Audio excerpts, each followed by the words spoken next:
properly sharpened card scraper should be able to produce beautiful shavings in any grain direction and on almost any hard wood. A lot of woodworkers struggle with sharpening their card scrapers, and so we prepared this short film. Most card scrapers come from the factory rectangular. As a woodworker, you can shape the edge however you want on the grinder. You can curve the edges, you can make it a gooseneck, you can round over the edges. But here at Crucible, we have decided to do that work for you. So using water jet cutters and machine tools, we milled the radius on both long edges of the scraper, meaning you don't have to grind it yourself. This means you don't have to bend the tool in use. It's easier to use, especially for people with arthritis. The blued surface of the body of the scraper makes it rust resistant. And we've included a magnet that helps dissipate the heat in use. Finally, we milled the edges, so there's very little prep work involved with these scrapers. You just need a little bit of stoning and turn the hook, and then you're ready to go. Now, with most scrapers, you have to file the edge first to remove the manufacturing marks. That's not necessary with the Crucible card scraper. With ours, you just have to stone the edges. I start with a 1,000 grit water stone. To help keep the scraper at 90 degrees to the stone, we use this block of wood.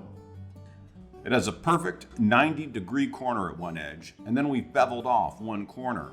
That's so that splinters don't get caught between the tool and the stone. Now put the block of wood on your stone. Press the scraper against the wood and stone both edges of the tool. Be sure to move the block of wood around the stone as you work so you don't wear a groove in the stone. Keep working and don't forget to work the corners of the tool. Work until the edges have a consistent scratch pattern from your 1,000 grit stone. This is the same pattern you'll see on your chisels and plane irons from the stone. And now we're going to polish the edge to remove the scratches left from the 1,000 grit stone. This is a 5,000 grit water stone. Just like before, press the scraper against the block of wood as you work and move the block of wood around. You need to polish both edges. The whole process of stoning the edges and polishing them up here should take only a few minutes with the finely milled factory edge. You know that you're done when you have removed all of the 1,000 grit scratches and replaced them with the 5,000 grit scratches from this polishing stone. When that's done, then we can move on to turning the hook. So here's what the edge looks like as we sharpen it. The faces have been stoned perfectly 90 to the edges. Now we're going to take the burnisher and we're going to burnish the faces of the scraper, and this will push the metal up, kind of like cat's ears. And then we're going to take the burnisher and we're going to burnish the edge, and this will turn over the hook, which is the cutting edge of the tool. This is the burnisher we're going to use. It has a carbide edge. Carbide is much harder than steel, and this is what allows us to sharpen the scraper and form it. The carbide on the burnisher has a gently rounded radius to make it easier to turn the hook. Finally, the burnisher has these small finger guards that prevent the finger and thumb from sliding forward during sharpening. Now we're going to burnish the faces. This will polish the steel and create the cat's ears that will turn over into the cutting hook. Wipe the tool with oil to make the job easier.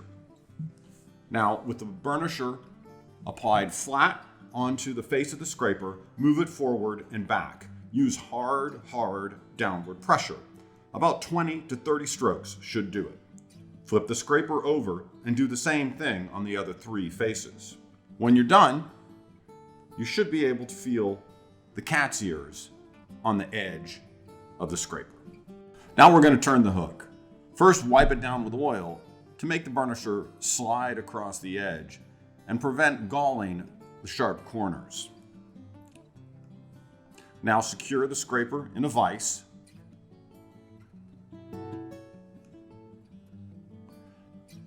And I like to wipe the edge of the burnisher with the oil too.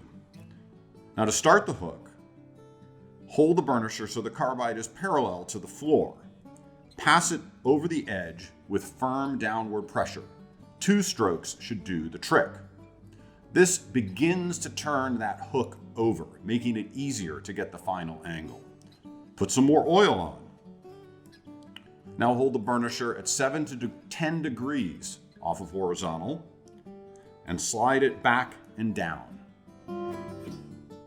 Use your fingernails to see if you can feel for a hook.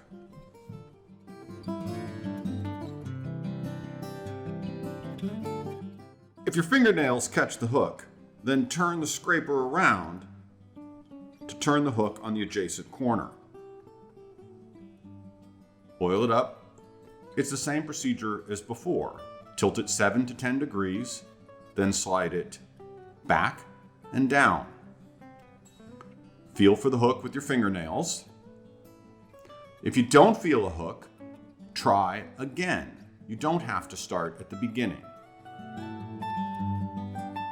Keep burnishing till you feel a good hook.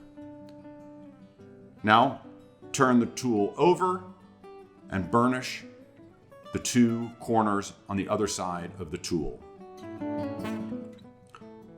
Hold it parallel to the floor, 2 strokes,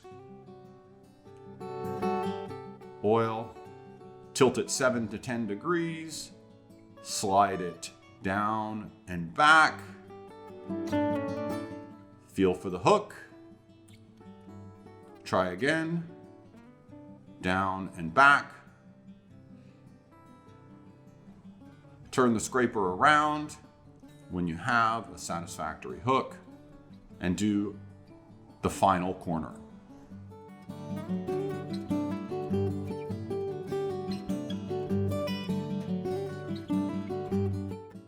After you use up all the hooks on your scraper, or the hook is inconsistent, you need to take this step before restoning the edges. You need to burnish the faces so that any remaining hook is pushed up and then easily stoned away. Do all 4 faces with the burnisher with hard downward pressure. You can even turn the board around. Grain direction doesn't matter with a card scraper. It should produce nice shavings and remove tear out no matter which way you cut.